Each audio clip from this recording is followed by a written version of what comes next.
back to Black Leather Eyes channel. Jason here again. So I just wanted to make a video for Dennis at Analog Archives, who's celebrating 2,000 subs and above. Amazing, absolutely amazing channel. Always look forward to Dennis's videos. So I wanted to, excuse me, but cider's repeating on me. Wanted to jump on here and make a quick video. So yeah, Dennis, congratulations mate, absolutely amazing channel, love it, always look forward to your stuff.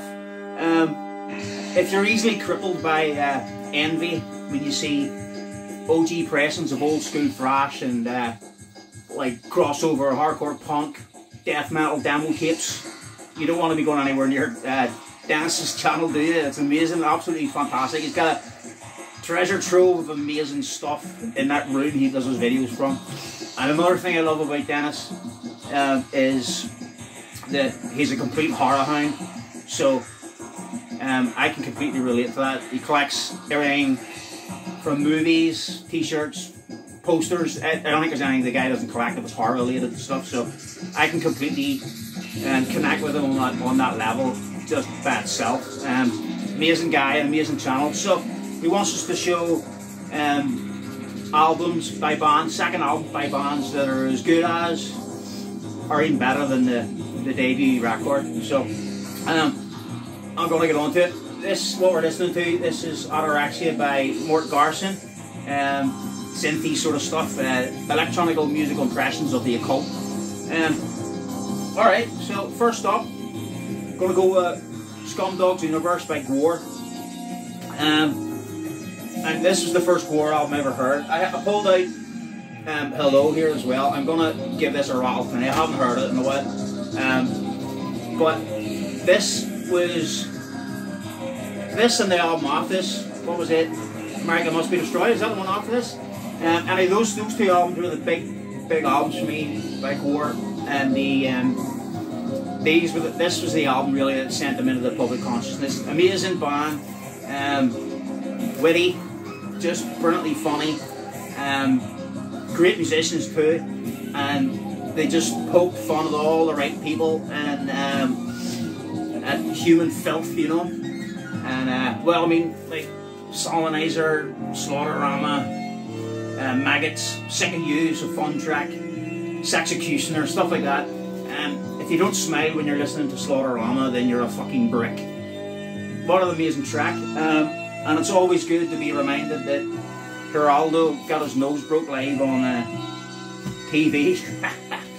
Alright, yeah, so that was Gore, Scumdog's Universe. Next up is Vitus' second album, Hollow's Victim. I'm hoping all these are second albums because I just got some free time this morning and grabbed some stuff. So if they're not, I'm sure you'll let me know. Hollow's Victims by Vitus. Now the debut album by Vitus is probably my most played album, by one of them anyway. But this one's no slouch, like, yeah. Well, maybe it is. It's Vitus, so. But absolutely amazing. War Is Our Destiny. The Galloping White Stallions is amazing. The Sadist, Prayer for the Masses Asses, Mystic Lady, Punky, Doomy, and another cracking album from them after their debut. And yeah, every time I hear Dave Chandler play a guitar solo, I just think of Deep Freeze from that first Judas Priest record, all that KK Downey feedback. It's amazing. This next band, Flower Travellin band, Satori, their second album, obviously, right? I bet I say that a lot in this fucking video. Yeah, Flower Travellin band, Satori. This is blistering. This is an amazing, bludgeoningly heavy sometimes album from the 70s. Amazing Japanese progressive hard rock. Psychedelic, brilliantly trippy. Has an Eastern vibe in it, which gives it a completely different flavour. And when you look, this is the debut, Anywhere, and an amazing cover on that. But that basically, they're taking their Western influences, and they do Black Sabbath covers on there, the King Crimson and stuff like that, and you can hear the King Crimson influence of some of this as well. But this is just an absolutely fantastic record. If you're into Japanese rock, Julian Cope's Drop Rock Sampler is the place to go. I know Kim from This Is Music channel. He likes his Japanese rock and metal and stuff. I don't know whether he's into the sort of progressive and 70s hard rock stuff, but if you're interested, the Julian Cope book is really, really good. Drop Rock Sampler. And from the 60s and 70s, all those amazing records. I'm still only scratching the surface. Some amazing albums to be found and explore. And Julian Cope, if you can deal with Julian Cope's writing, he's like, I don't know, like he's on acid. Yeah, Florida Travellin band, Satori, absolutely brilliant record. Next up is the Pariah's second album, Blaze of Obscurity, and yeah, this is way more focused and precise than the debut, I think, Kindred, which I haven't listened to in a while. Actually, I should dig it out. Maybe I'll change my mind, but I doubt it. This is absolutely amazing. So the boys out of Satan, basically, yeah, Steve Ramsey and Russ Tibbins, Michael Jackson on vocals, Graham English, and Sean Taylor on drums. Some of this reminds me of an Elliot a bit. And yeah, it's from 88 as well, isn't it? 89 maybe. Yeah, Pariah's second album, Blaze of Obscurity, superb LP. Next up, another 70s cracker, and this is Volcanic Rock by Buffalo. I like the first Buffalo album, but this is just a magic carpet ride of brilliant 70s riff rock.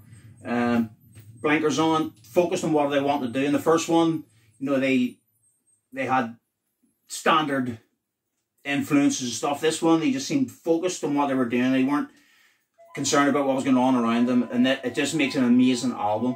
Yeah, Australian band, Buffalo, Volcanic Rock. And yeah, it's one of my faves from the 70s, 70 heavy stuff. Superb album. Next one is another cracking thrash album, cracking heavy metal album, full stop. Znowhite, Act of God. I like all the Znowhite stuff. Superb band. The songs in this are absolutely amazing. When's this from? 88, 89, 88 I think. Some of this reminds me of Testament, I suppose, but I would take this over. What did Testament have out around that time? The New Order or something? I'd take this record over any day of the week. Amazing vocals on this as well. And Ian Tafoya, who wrote the songs in this, he wrote blistering songs. Just love this. Just full of life and happiness. Great catchy hooks. Act of God by Znowhite, their second album. Jesus, I'm going to say it again. Stooges Funhouse. I love the first Stooges album. It's got a special place in my heart. My uncle used to play it a lot when I was a kid. A lot of Iggy Pop and Stooges growing up. I heard him playing in his bedroom and stuff. This here, well, what else can you say about this apart from it's absolutely fucking brilliant? Howling, animalistic, blistering rock and roll record. Yeah. Funhouse. One of the best. Cracking LP. Next up is Dead Boys. We've come for your children. I want to beat my meat right in the street. Who doesn't, right? What a brilliant album. Maybe doesn't have as much of an aggressive attack maybe as the first record, but the songs in this are amazing, and any album that has Ain't It Fun on it is going to be, well, it's classic. Yeah. What else? Like Flamethrower Love, superb track. But Dead Boys, We've Come For Your Children, superb album. Next up, Grand Funk Railroad's second album, probably my most played Grand Funk LP. And this is brilliant, absolutely love it. I love how this is recorded too. How it sounds like the band's just right there in front of you, the way it's mixed and recorded.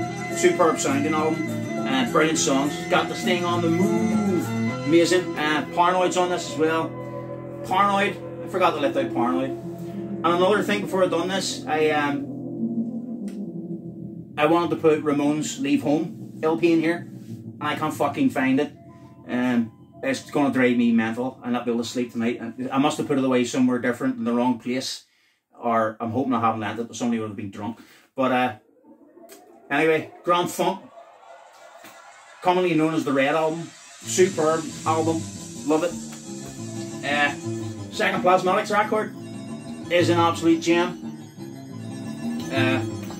How could you not love this? How could you not love this? Can you, like, if you were 16 years old, you seen this in the shop like I did, why would you not pick this up? Beyond the Valley of 1984. I mean, this is absolutely amazing album. Absolutely amazing album. The first one's really good too. I like all the Plasmatics stuff. The Plasmatics channel on YouTube has started uploading lots of footage. They've uploaded the documentary that came out. I have it in DVD, but they've started uploading it in bits and pieces. But Beyond the Valley of 1984 by the Plasmatics, superb album. By Son Atomic Rooster, their second record, and this had like Tomorrow Night was a wee bit of a hit for them, I suppose, in the UK.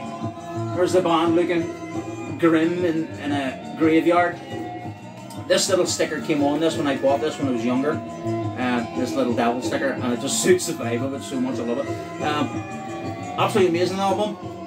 Like the opening track, Death Walks Behind You, is a horror masterpiece. Hard rock, brilliant piano in it, spooky vibe, superb. Atomic Rooster, his not debut, the one after debut. This is what we're talking about, isn't it? Second fucking albums, right? This one is better than the debut, Maniac, and I listened to the debut not that long ago there actually, which I absolutely love. This has a special place in my heart, and it goes toe to toe with that and beats it round the head. Superb album. Black Cars on this, Prince of Hell and Fire, Max Overload, the opening track, Lucifera, superb album. Second Rods album. This is probably the second Rods album I heard after Let Them Eat Metal, which I bought when I was a kid. And this has Power Lover and Crank It Up and everything. Just amazing tunes. Yeah, so that's a Rod. Their first one has a bit of a crossover on this. It contains some of the same songs, but this is basically their second album. So. Second Dust LP. Look at that Frazetta artwork. Looking amazing, isn't it? Beautiful. I think it's, what's it called? The Snow Kings or Ice Kings or something. But yeah, Heart Attack. Amazing. I like the first Dust one. Bit patchy in places, but even the 70s sort of like the mucky 70s stuff in this with the strings and the piano and all, I still like it. But it has some amazing tracks like Suicide's on this, heavy rock and cracker. Learning to Die as well is an amazing song. And I say even the softer passages and songs on this, I think sound absolutely fucking brilliant. So yeah, that's Dust, Heart Attack. Heart Attack. Alright, I'll do this last one before I go and pick the boy up from school. Budgie Squawk. Probably my favourite Budgie album, if I were the sort of person to be ranking videos. But this album would probably be at the top. But what a cracking second LP. Like Whiskey River, Rockin' Man. I've always liked the Budgie mellow tracks as well. Fucking brilliant. Hot as a Doctor's Armpit. Genius song. Drugstore Woman. Stranded. Brilliant record. Bludgeoningly heavy as well. And I mean heavy, like, as in played with shitloads of intent. It's not just the sound that's dialed into a computer or a guitar effects pedal or something.